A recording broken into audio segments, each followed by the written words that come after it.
We live in a fast-paced and hectic world where it's easy to feel overwhelmed, stressed, and out of control. How do you manage all the competing pressures without losing sense of yourself?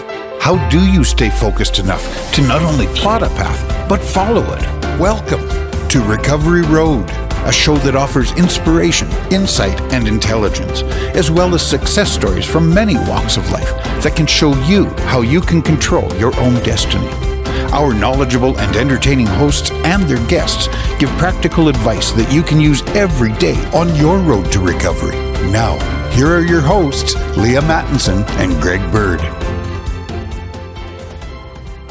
Hi, everyone. Welcome to Master Your Life, the show of insight, intelligence, and inspiration, where I ask you each episode to consider who is it you are right now and who is it you are most desiring to be. What kind of life are you trying to create? What kind of character are you trying to build? And in 2020, I think that has called all of us to action much more than we would have ever anticipated. And so as I was thinking about how to take the end of the year out, what I looked at is what's the upcoming trends for 2020 or 2021, the wellness trends. And there was 4 that stood out. The first being financial wellness, and then spaces, senses, and sleep. Third was brain boosting neurotropics. And then the 4th is meditation and mindfulness. And as I was looking at these things, I thought financial wellness, you know what? We've been kind of not talking about anything but dream spelling and all this other fabulous stuff on the show for quite some time, the last few months, to try to get people out of the dream spell. But we're living here on planet Earth. And on a planet Earth, we need financial well-being. And I thought, what do I actually know about that? What could I teach about it? And I thought I might know some stuff, but I am sure no expert. So I thought, hey, what could I do for my audience that I love so much? I could bring in somebody who is actually an expert. And so it's my absolute pleasure this episode to welcome Greg Bird. Greg, welcome to the show. Thank you. Awesome. So you guys might know, well, what's Greg know and who is he on planet Earth? So Greg, why don't you, I'll just explain that maybe Greg and I grew up in the same hometown. And so we've known each other for a very long time. And well, not that long, because, we're both around 30-ish. Be like, everyone's got to now not just listen to the audio. They're going, really, around 30? Wow, you guys know a lot for such young people. But Greg and I grew up in the same hometown, rode the bus together, just rural kids. And here we are a few years later, both kind of living in the same community again. And the speed of trust really is around who do you know? Do you know their family? Oh, do they come from good people? Are they of good character? And, the checkbox for all that absolutely fit Greg and his family. And so I was just delighted to reconnect with him after this number of years and to invite him on to talk about his expertise, because I feel a calling in my heart always to help people, and that this is what this show is about. And Greg has an absolute plethora of knowledge and wisdom and insight on this particular category. Plus he has real life experience. So Greg, can you maybe just take a minute and introduce yourself to the audience? Yeah, excellent. Well, thank you, Leah. And, I'm so thankful to be here and honored to be here, and that you reached out to me. And at a time where here we are facing probably what most would argue is the most challenging year of all of our lives. And you know what I've realized in this time is that the more vulnerable I've been and just real, the more and more it seems to be coming back to me and connecting with people. And obviously we became reacquainted after all those years. I still remember you riding the school bus, and we're back in the junior high, senior high, and all of a sudden, boom, fast forward the clock, here we are today. So I've been doing this, I've been in this business now, 17 years, and seen a lot and worked with a lot of people. I would safely say I've talked to well over 10,000 people, one-on-one, in groups of 50, in groups of 1,000, where I'm on stage talking about financial wellness. And here I am today. I don't know how many listeners we're impacting today, but you said it best, is to take action, And you said another thing is, here we are, we have to really come back down to planet Earth in the sense that at the end of the day, we need to have our financial wellness in check. So one thing I'll share, and you know this, and you'll find the humor in it, is I'm a carpenter's son. So I'll use the analogy even as a financial advisor. Sometimes I felt like I was the carpenter with the leaky roof, so to speak. So when did I realize that? And I tell you, the power of realization is quite a thing. Was way back when the last time we had a big recession in the world, which was 2008, 2009, which was dubbed the subprime mortgage crisis. And that recession hit me the hardest. And I had to do little checks and balances myself, help guiding families with financial planning. But man, I had to take a serious look at my own. And maybe that's some of the stuff that we can talk about today.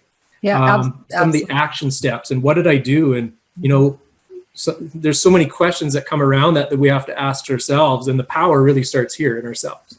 Yes, and the recognizing. So thank you for that, Greg, because I think that anyone who's lived longer than, 20 years old has had some financial difficulties in their life. For those people who are 50 that have grown up in, a fair amount of affluence, in this day and age, you might have lost your wealth 2 or 3 times along the path by now, or had it significantly impacted by, life circumstances, divorces, the stock market taking a hit, COVID, pandemics, and those kinds of things that you don't see coming. Quite frankly, right? It's like, oh, didn't see that one coming, but that's usually the ones that get us in the end, right? Well, this one's been quite a curveball. I tell you, nobody and their dog knew about this curveball of this coronavirus hitting the world on a global scale. That one became, a recession, and then this weird kind of recovery and all the different changes. One would argue that the volatility of this year has been the only constant that we've seen.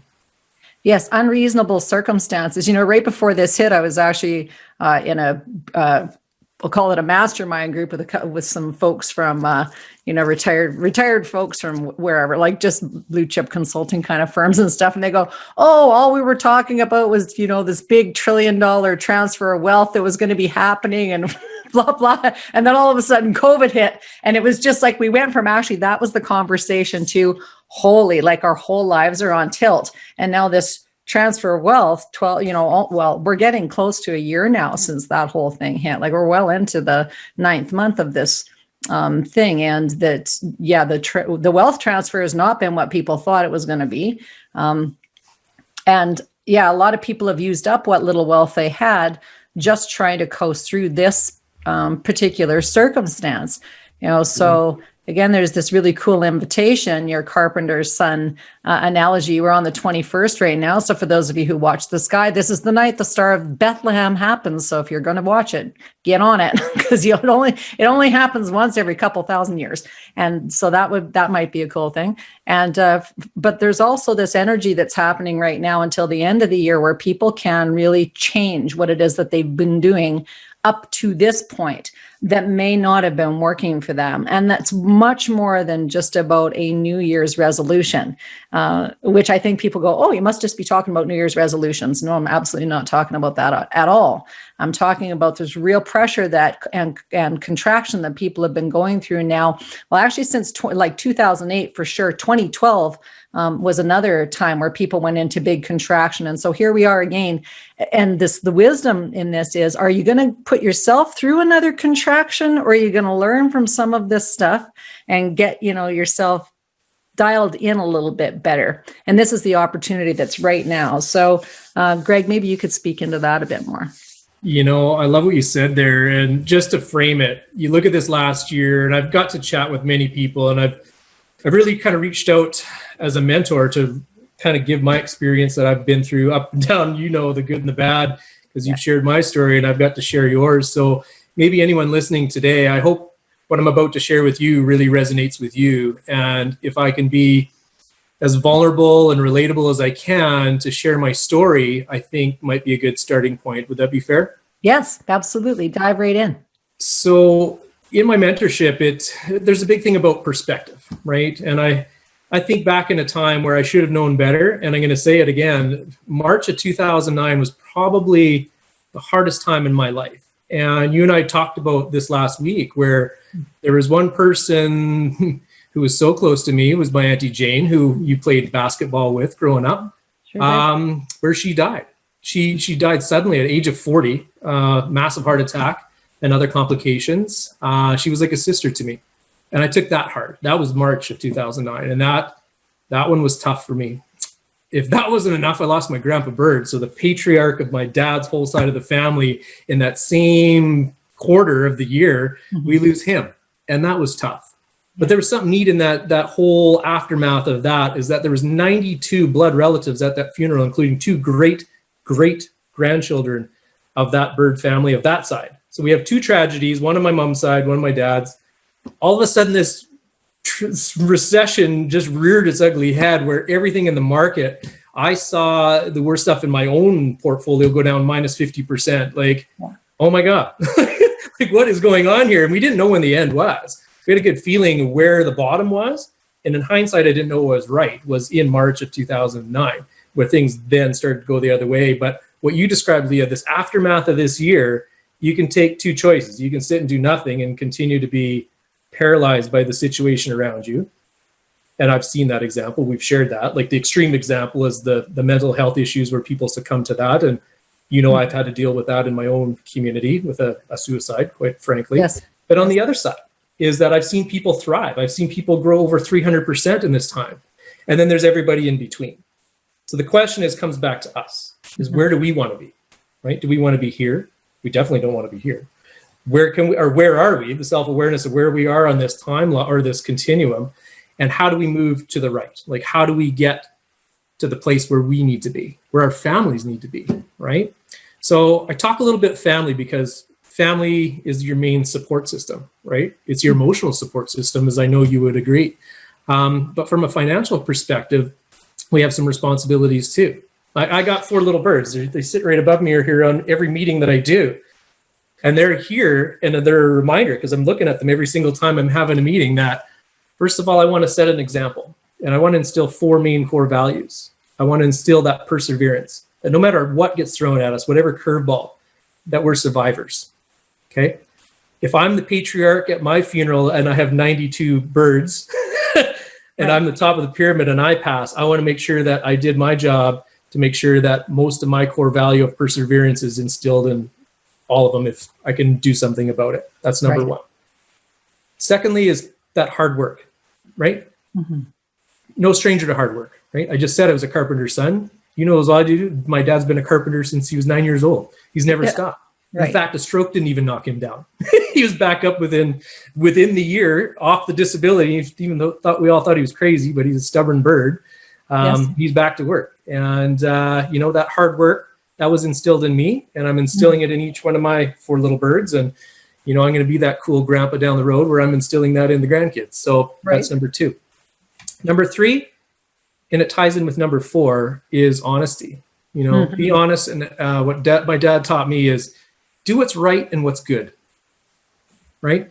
We've seen it quite the opposite, and we know what we're talking about of that. But doing what's right and what's good is the heart of what I feel is doing the right thing, right? For ourselves, for our kids, for our clients, for our friends, our whole entire network. So I wanted to share that because I needed to get a grasp of all that, of what am I actually putting out there, number 1. But my lowest of lows was, let's circle back to March of 2009. That was a tough time. If I felt like I was a fire, that my flames were literally gone right out and I'm just an ember. When you're staring at the campfire at the end of the night? Right. There's just the embers left. Yes. That's how I felt I was at that moment. And from March till about my birthday in August of that year is when it hit me the hardest. And I don't know what triggered my lowest point being my birthday, but I had to get my head a shake. Mm-hmm.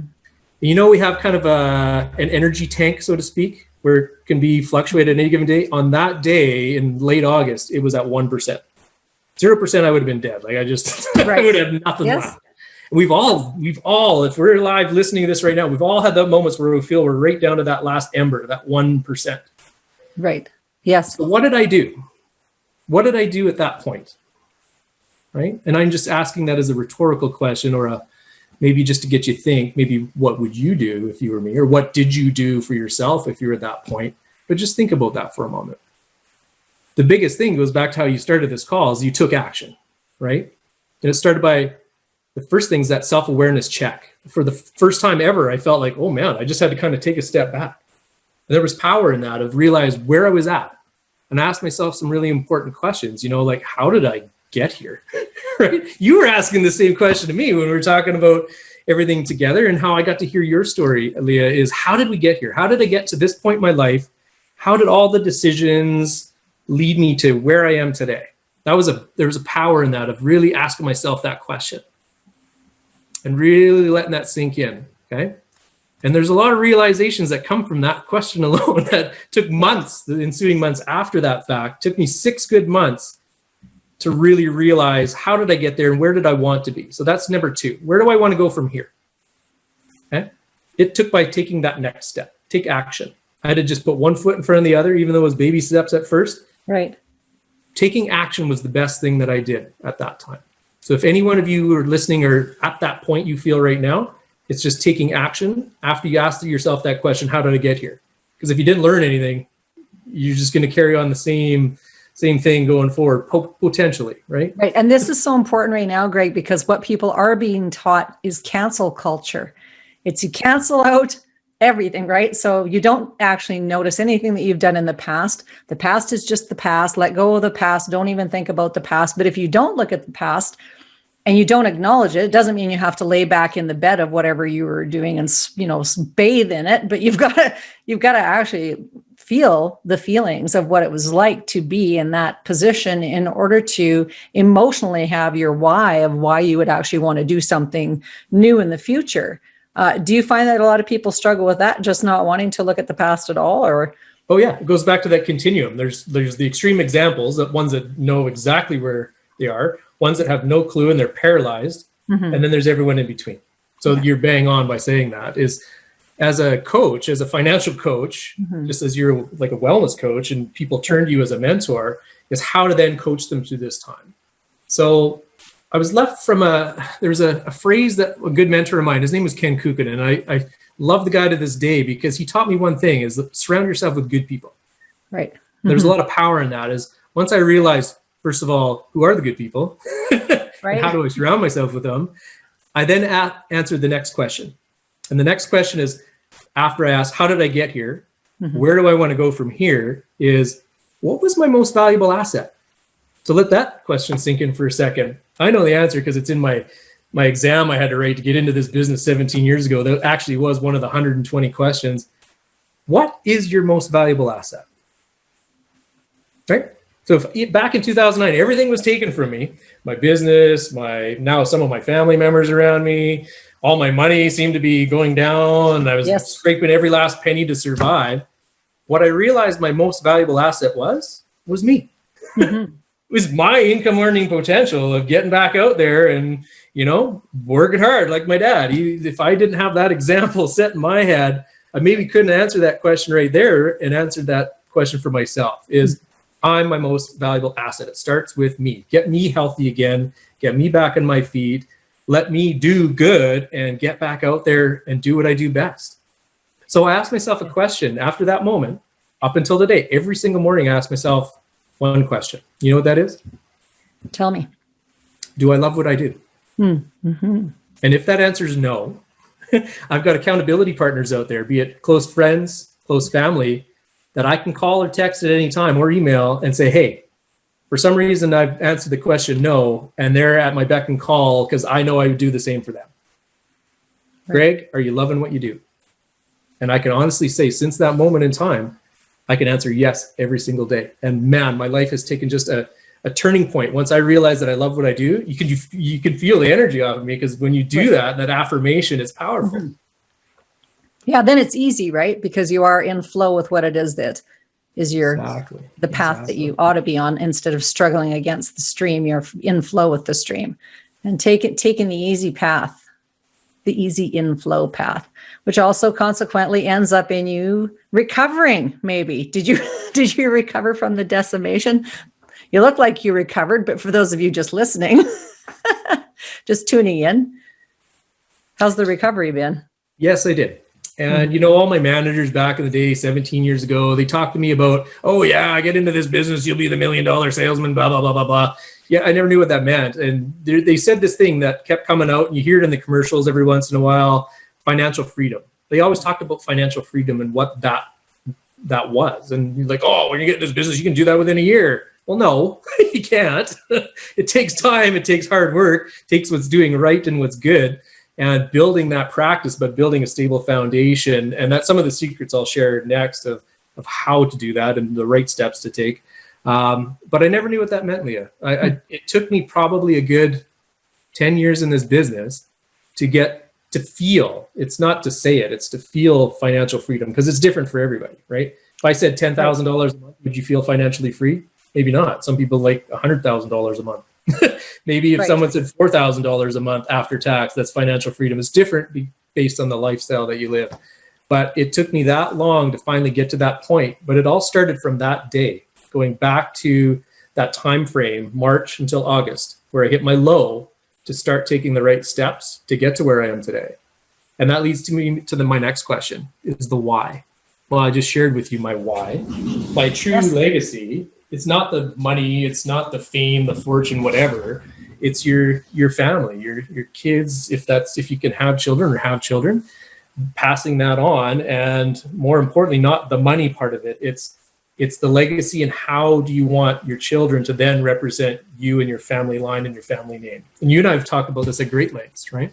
Yes, definitely. And the concept of 7-generation planning is something that I just recently heard and went, oh, I really like that, the concept. And then as I laid there thinking about that, going, wow, that would really change how we approach, so many things. I can remember definitely thinking about grandpa, my grandparents, and maybe my great-grandparents, but a lot further back, I don't know that they would have been thinking that way. But we've become more conscious about what we're creating. And I think we've become more conscious because the sheer amount of destruction that has happened to families over this last 50 years, since the inception of, and I'll just say it, the inception of birth control pills and women in the workforce. So for those of you who don't like that, complain to my publicist. Just kidding. But it's just created lots of problems. Families are falling apart with this COVID thing, where more people could have taken an opportunity to repair their relationships. The actual divorce rates are skyrocketing. Family court is crying, which is, speaking morally, if people are fighting over the Christmas holidays, just invite you to take a breath. This is the wellness coach talking. Take a breath, take a step back, and wait until well into the new year before you make any personal decisions. This will keep money in your bank account by stopping divorces that are unnecessary, possibly, and maybe some of them are necessary. But this time of year and after this year, people are on edge with each other. So it's take a breath and just think about resetting yourself, and how could you actually set the course for your family for the next, not only your little pod of the next 20, 30, 40, 50 years, but how would you actually set it for your children and your grandchildren? And then what about your great-grandchildren? And then what about those guys? And then things start to get a little more exciting. It's cool that way. You want to speak into that a bit more?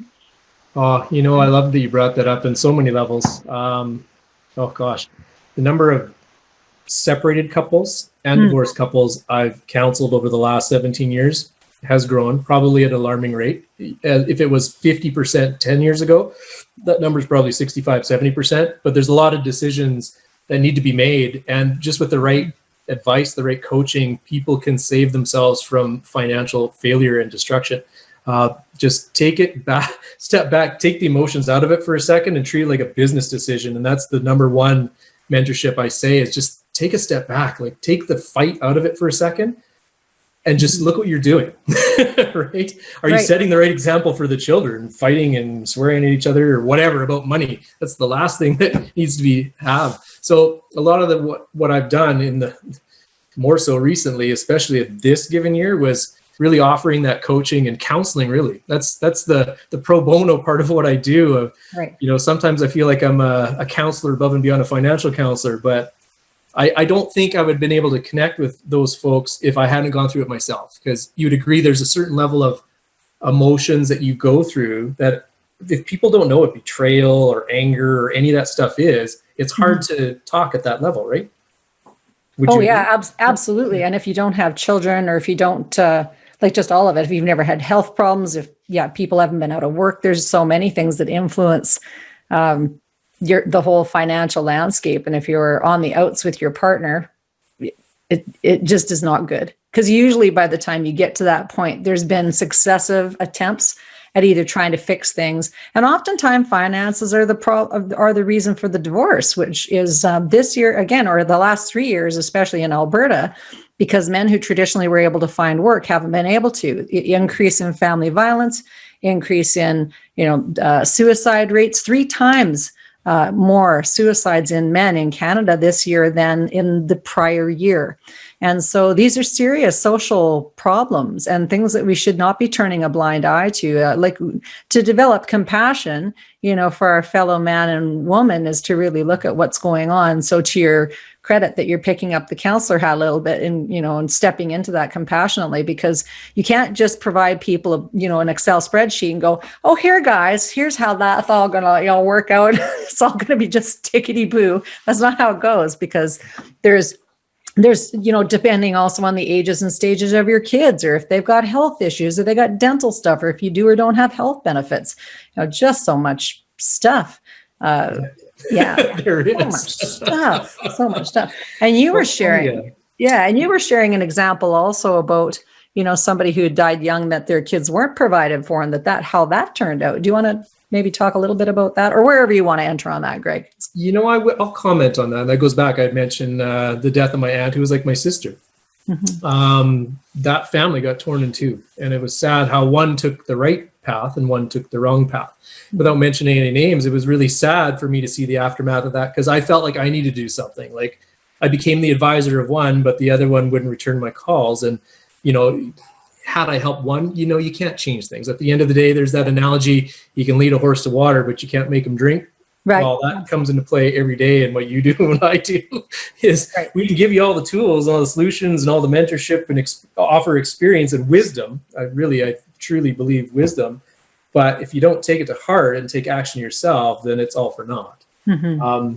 It so happened, it's so funny, 15 minutes before this call, Leah, one of my newest clients that came to me in March, actually, of this year, just went through everything you just described, found out there's some infidelity in the relationship, and they actually separated today, a year ago, was the day. And that's why I think he felt compelled to reach out to me almost for some of that, you know what I mean? That counseling, that guiding, like man to man, like, I've helped him now make the right choices and get back on the right track. And he does. I commend him. I didn't think I got his permission to share his story, but it was so funny. He called me today right before this call. And I think something's calling me to maybe mention that what he's done well is he just took action. And he did exactly what I said, is took the emotion out of it. And whatever I offered him was able to then make the right decisions going forward. He's been instilling the right values in his 2 daughters, which I'm so proud of him. And I told him that. And I just, when you do good, you put it back out there and you see it in practice. That's what I get a kick out of. And why I can say every morning when I wake up, I love what I do, is I got at least one of those moments every single day where it doesn't matter who I'm talking to, is when they take that action. That's the most rewarding thing, because you see it and you make a difference in people's lives. To take it a step further, everyone who's listening might be thinking, well, what do you do? Like for this financial track, what's the solution? There's no right or wrong answer. And what I share with you next is just a high level thing that's been taught in every financial planning book. Not in high school, because they don't teach this in high school. We joked about that. Like they should make it a whole module of that career and life management planning in the curriculum, but they don't. I didn't learn about this financial planning stuff until even I was done university. We learned about investments and, invest in this stock and that stock. And I learned how to be an accountant and do my taxes properly. But I never learned financial planning. I didn't even know what a financial advisor was until I actually dealt with my first one. Right. Yes. But her name was That's Linda. why it's a good idea to have to initiate that earlier, so that your financial plan just isn't, hey, how much itchy-bang can we afford this week, guys? It's sad 3 packs. 3 packs. True. I've seen all the extremes. I've seen ones that have done well. I've lived some of the extremes. So I'm laughing in jest. I'm laughing in jest totally. And people can, I'm sure this year it's relating to, like we're all, even the people who've had a good plan, well, this year it's just to sit up and take notice and go, okay, I thought I had a foolproof, fail-safe plan. But even the people who, like I say, people who've been engineers for years that I've worked with are going, holy man, we're barely hanging on, Leah. That's what I hear from people who are professional engineers, people who've worked corporately for 20, 30 years. Some of them, if they didn't get packaged out soon enough, they're going, holy man, we're just scraping by. And of course, they're not dipping into their maybe long-term savings, but they're struggling. So it's not just the person who's working at a minimum wage job or people who've been frontline care workers. It's really humanity across the globe right now that's trying to get this sort of equilibrium and recalibration and counterbalance in their financial well-being. So, counterbalance. I'm glad you brought that up. That's the whole segue in what I was going to talk about next. Where do I come up with this stuff? Speaking my language. Well, I humbly admit I was the carpenter with the leaky roof, so to speak. Right. As a financial advisor, already been, 6 years into the business. I should have known better because I was counseling people. It was almost like the blind leading the blind, so to speak, in a really rough example. But again, I was just doing what I was taught. And I wish I would have had maybe some more mentors at that point in my life, even in my career, to kind of help guide me. So since then, that surround yourself with good people. It started with Ken Kukanen. And from there, I've got some great, even mentors in my life that I've actually created a mentorship program within financial advisors, which hadn't even been done for years and years and years. Like, what happened to those good old training days? So we actually made a club in our own brokerage firm where there's 900 advisors. And I started with just the top 15 newbies, so to speak, anyone 5 years or less in the business. Sure. To be part of this coaching to help coach better, to coach their clients, so they don't become the one-trick pony salesman selling you life insurance and then never hear from them again, which is important to have, but you can't be a one-trick pony in my business anymore. You have to have a holistic approach. So when you say counterbalance, that's a perfect word for it, is you got to have two parts to any game plan, right? So you know me, I was the hockey guy growing up in one of the greatest hockey towns ever, Viking, Alberta. Ever. Home of the Sutters. And I was coached by the coach of the Sutters, Mr. 𝑸𝒖𝒂𝒃𝒍𝒆, who was a brilliant man. And he believed that in any different game plan, there's two parts. You got to have a good offense. You have to have a good defense, right? Yes. When you put the two together, I was always the offensive centerman, and all my cousins, cousin Sean, cousin Jeff, they all became goalies. I thought they were crazy, but I don't know why you'd ever want a 100-mile-an-hour slap shot coming at you, but I was the guy doing it. So I'll use the hockey analogy, but you can swap this out with soccer. You can swap it out with football. Maybe football might be the better analogy. Think about this for a second. So, you've seen these pictures where you have like the big diagram of the field. You got the X's on one side representing one team. You got the O's on the other, right? It's an offensive plan. And then one's the defensive plan. So financial planning is no different. If you keep it simple, and anyone who likes sports that work with me as clients, I use this example. Right. It starts with, how are you going to fund this plan, right? Let's just get costs, that objection right off the table. Because if you want to take action for yourself, you have to be able to invest in yourself, right? So there's a whole adage about what's called pay yourself first. It's in many, many financial planning books that are out there. Pay yourself first, okay? So whatever you make, let's just use round numbers just so it's easy math, okay? Let's just say income is $10,000 a month, okay? Pay yourself first. I use 10%. It has to be minimum 10%. 10% of a 10,000 is $1,000. 1,000. Right? So at the very, very minimum, you take $1,000, and now you're going to fund your financial game plan. So imagine the X's, imagine the O's. On one side, you got your offense, and one, you got your defense. So on the one side, the defense, I signify as your insurance strategy. Remember what I said, who your most valuable asset is? You. You got to protect you. You got to protect the family. You got to protect. If I'm the patriarch of my little bird family, I got to make sure that I've got enough insurance to make sure that if something happens to me, whether I'm dead, disabled, or whatever, that I got my butt covered, and my little bird's butt's covered too, right? Yes. Because they've got some goals in life, and I want to make sure that I set them up for success. So that's my defensive plan. Insurance, anything insurance related, risk protection, that's defense. Offense is all the fun stuff. That's what everyone always wants to talk about. The money, right? The investments, the savings. Yeah, that's important, but you got to have both. You can't have one without the other.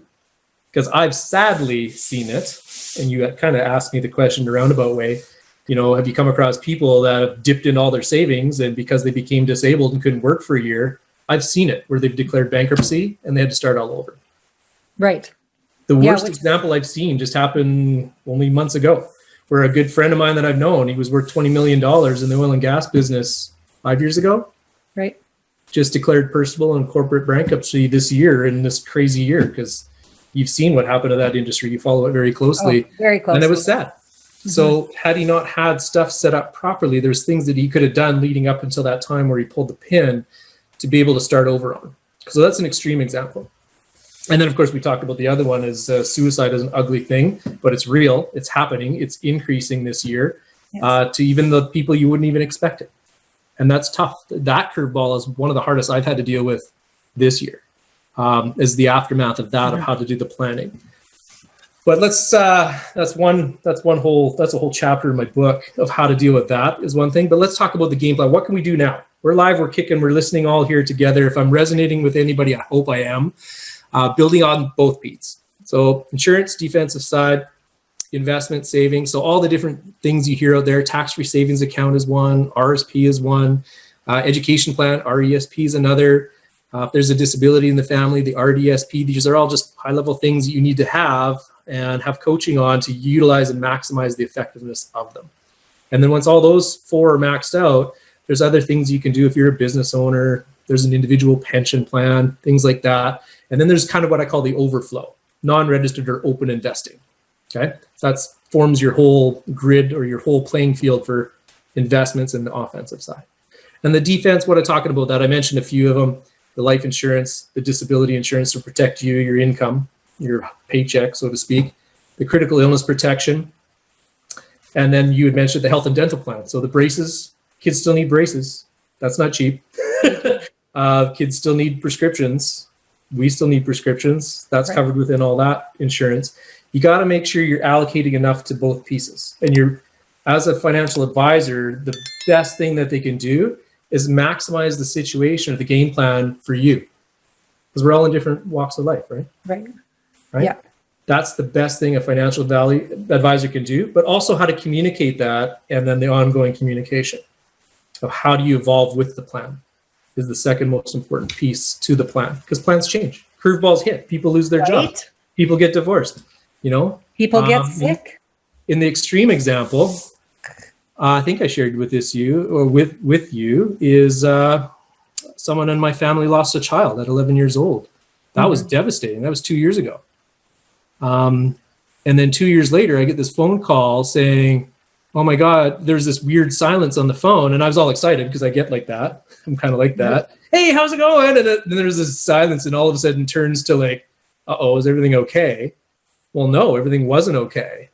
And quite eerily, this person had just turned 40 years old and calls me up and says, "Greg, I'm going in for open heart surgery." I'm like, "What? What are you talking about? You're 40 years old." I'm like, what's going on? And she's like, "Well, that critical illness stuff that you talked to me about and you made me buy," thank you, she said, "is this stuff going to pay out?" And I said, "Well, it could." I said, "I need to know more. Like, let me get started on your claim. But first of all, whoa, are you okay? Like, is there anything I can do to help you right now?" And she's like, "No, I just need you to process this claim and find out if I get money." So just last week on my vacation, I get this text and she's like, "Oh my God, the whole thing paid out." She just had like tens of thousands of dollars directly deposited into her checking account. And the first question out of her mouth was just stunned and paralyzed. And she's like, "Do I have to pay tax on this?" is what she asked me. And I said, "No, you don't have to pay tax. I told you that. It's insurance. There's no tax on this money." I said, "What you need to do is just concentrate on getting better." So she's able to now take this whole next year, that whole defensive part of her plan kicked in when she needed it the most. So again, this stuff is real. You never know when it's going to hit, but the importance why I bring it up and share this story, again, having a large family is a blessing and a curse at the same time, is it's gathered me a lot of perspective, and it's had me reach out more and more to those that I love and I'm related to help them with this. And I can take it a step further. I've had people this year even reach out to me within that network, and you being one of them. And I thank you for reaching out. And it comes from that mutual understanding. And I think I just want you to share your perspective. It's sometimes just mapping it out, right? That's the first thing that we did, the little exercise. Oh yeah, absolutely. The mapping it out is really important. And Greg wasn't aware that we've got a genetic illness in our family. So I won't go in, to details on this one because of timing. But It's a genetic familial disease that passes down from family member to family member at a rate of 50-50. So if your parent has it, you have a 50-50 chance of inheriting it. And it is a serious neurological disease. So you can have a family member that's a parent that's sick at the same time that somebody who's in their best earning income age have being symptomatic, and their children, and then the grandchildren. So you can actually have 4 or 5 generations ill with this thing all at the same time. It's quite devastating. So so when Greg and I got together, I was getting a hold of him just because, I want to get ahead of this as much as I possibly can. And I've got kids that are in, their early 20s, and then I've got grandchildren too. And so I'm thinking the same thing as he's thinking, about the birds, and thinking I had things covered, and I don't have them as covered as well as I thought I might. And so getting an expert that I trust in play, because there's the personal side of this is that you have to trust whoever it is that is helping you with your future financial plans, that they're going to have your back, that they're going to follow through, that they're going to do what they say they're going to do, especially when you're vulnerable. And so you've shared some of the stories of people's vulnerability. In a case like our family, like we're really vulnerable. So you've got to be able to take people to the bank. You've got to know that they have your best interest at heart. And so I'm really glad that you agreed to do this podcast and work with me, Greg, and for the audience as well, because I do think that people feel like they don't know who to trust, and that it's this big question mark of, well, I could reach out to so-and-so, or I could try to phone so-and-so, but I don't know who's going to be on the other end of the line. It's like there's these big processes that I got to fill out 52 pieces of paperwork before I actually get to see who the person is that I might get to talk to within this big corporate structure. And so it's really nice to have that the way in. And so, yes. So you people are so lucky that Greg's on this call with me, because he might be the way in. He might be the way in. We'll see. I'm just throwing you out there, Greg. I'll tell you what, it goes back to, there could be 100,000 people online. There could be one person listening to us. If I was able to just help one person make a difference in their life, I feel good about that. And thank you, Leah. Again, I'm honored to be here and share some of my insight, my own vulnerability, my own story. God, I think back to those days, and I've actually written about it, and that felt good too, to kind of document some of these steps that I've taken. And whether I publish that book on, maybe I should actually just go forward and just do it. I just want to give back, and there's a lot of things that came out of this, and even my own realization doing this today. I thank you, is that I got to give thanks. There was some of those people that were introduced to me, and those certain points in my life that I didn't see coming, but they were true blessings in disguise, that at the time you think back, wow, what an impact that they made in my life. So if I've connected with any of you listening today, and Leah, you and I've had this bond going way back, and we're making a difference, and you're making a difference in what you do. So I thank you. You're welcome. Very glad to have you here. And so how can, what next steps can people take, and then how can they get a hold of you? Well, please, anyone feel like, Lee, you have my permission, share my contact information. I've got a whole team of these financial advisors I'm training under my wing that I can, again, goes back to relatable. If you got to choose one that you can trust, that will communicate with you is important, that they got the right education, maybe even experience. And I'm going to say wisdom. There's a lot of wisdom to be gained from these ups and downs in the market. So get one that has sometimes a little bit of that whole nose bloodied analogy isn't such a bad thing going through 2008, 2009, because that was some true wisdom. But yeah, reach out. I got so many people that I could connect with that are looking for a financial advisor. And it starts with just taking that action. There's no cost to working with a financial advisor. No cost. Right. There's a big objection always at the time that that one person I just mentioned that made that claim. Yes. The biggest objection was, well, how much do I owe you for your time? I'm like, what do you mean? I'm not a lawyer. I don't charge by the hour or whatever. It's free advice. We get paid by whatever solution we put into place from whatever carrier we pick. Yeah. So again, sometimes just having the conversation, start with there. Interview who you're going to work with. Get a mentor, get a coach. Think of a financial advisor as kind of like a fitness financial coach. Absolutely. Right? Oh yeah, definitely. Definitely, definitely. And because you have an athletic background, you actually get the connection between finance and health are not separate from one another, and they're not. So the your health and well-being, when your family member phoned and said, whatever about their surgery and their heart surgery, all they wanted to know was the claim. If the claim would have not been there or not gone through, their health would have been jeopardized. And I think that people, a couple of takeaways also is that we don't learn this stuff in high school, but that doesn't mean that you don't need to or shouldn't think about reaching out to Greg or his team, even if you're in high school, because you can get ahead of these things much sooner than what people actually do, and they wait. So my kids have reached out much younger than I did, that's for sure, because I put the fire under them to say, hey, get at it. Get at it. I'm a farmer's daughter, so I learned all this stuff at home, but my kids did not learn it by osmosis. So we've got to get, and their life experience is going to be different than what ours was too. Hopefully there's more cohesion in family units going forward, and that they look at the world a little bit differently, because they don't want to repeat the mistakes that our generation has made. So that's why the past is so important to remember too. And so thank you for being humble enough to share that, the picture perfect us on the screen is not necessarily what's going on behind the scenes. So that's wonderful. So best gift you could give your family this holiday season, or yourself this holiday season, might just be to contemplate really this financial well-being being the underpinning, health and well-being, health and finance being this enmeshed together real thing, that you cannot deal with one without dealing with the other. And that the sooner that you get on doing that, the better for you in your life. Any final words of wisdom, Greg, as we wrap for today? Final words of wisdom was actually, somebody asked me this question the other day, and I'm like, no one's ever asked me this question before. You want to know what it is? I do. The question is, and it blew my mind, it's really deep. What can you do today that you couldn't do 12 months ago? So let that sink in. And I tell you, if this is that moment for all of you today, and we fast forward the clock to this time, 2021, what can you do then that you couldn't do now? That's what I'll leave it with. Great question. Great ending. Thanks everybody for tuning in to today's show, and share. Remember to subscribe, like, share, turn on notifications, share, and check out the other upcoming interviews.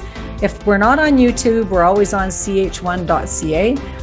We love you all, invite you to mind your minds, take care of one another. That's all for us. Bye for now. Thank you. Thank you for being a part of our program today. Master Your Life is a presentation of Leaha Mattinson Enterprises, Inc. Join us next time on Master Your Life, helping you to discover the very best of you.